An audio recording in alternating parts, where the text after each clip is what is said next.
آپ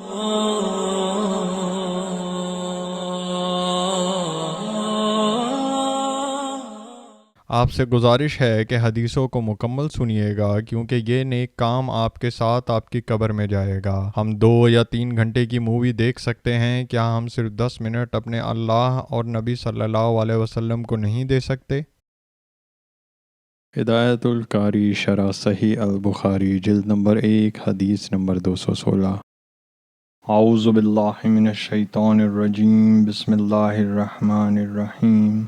حضرت ابن عباس رضی اللہ تعالیٰ عنہ سے روایت ہے، انہوں نے فرمایا نبی صلی اللہ علیہ وسلم مدینے یا مکے کے کسی باغ سے گزرے تو وہاں 2 آدمیوں کی آواز سنی جن کو قبر میں عذاب ہو رہا تھا۔ اس وقت آپ نے فرمایا ان دونوں کو عذاب ہو رہا ہے، لیکن یہ عذاب کسی بڑی بات پر نہیں دیا جا رہا۔ پھر فرمایا ہاں بڑی ہی ہے، ان میں سے ایک تو اپنے پیشاب سے احتیاط نہیں کرتا تھا اور دوسرا چغل خوری کی عادت میں مبتلا تھا۔ پھر آپ نے ایک تر شاخ منگوائی، اس کے 2 ٹکڑے کر کے ہر قبر پر ایک ایک ٹکڑا کاٹ دیا۔ آپ سے عرض کیا گیا اے اللہ کے رسول، آپ نے ایسا کیوں کیا؟ آپ نے فرمایا امید ہے کہ جب تک یہ خشک نہ ہو جائیں ان دونوں پر عذاب ہلکا کر دیا جائے گا۔ ہدایت القاری شرح صحیح البخاری جلد نمبر 1 حدیث نمبر 217۔ اعوذ باللہ من الشیطان الرجیم، بسم اللہ الرحمن الرحیم۔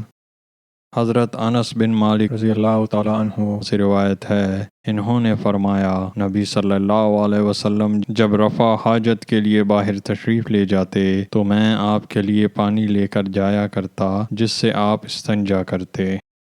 آئیے سب مل کر آپ صلی اللہ علیہ وسلم پر درود و سلام بھیجتے ہیں۔ اعوذ باللہ من الشیطان الرجیم، بسم اللہ الرحمن الرحیم۔ اللہم صلی علی محمد وعلی آل محمد کما صلیت علی ابراہیم وعلی آل ابراہیم انک حمید مجید۔ اللہم بارک علی محمد وعلی آل محمد کما بارکت علی ابراہیم وعلی آل ابراہیم انک حمید مجید۔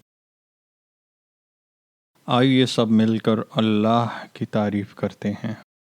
سبحان اللہ والحمد للہ ولا الہ الا اللہ واللہ اکبر۔ آئیے اللہ سے مغفرت، رحم اور رزق مانگتے ہیں۔ اللہم اغفر لی، اللہم ارحمنی، اللہم ارزقنی۔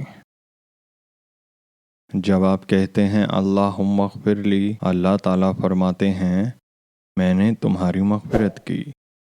جب آپ کہتے ہیں اللہم ارحمنی تو اللہ تعالیٰ فرماتے ہیں میں نے تم پر رحم کیا۔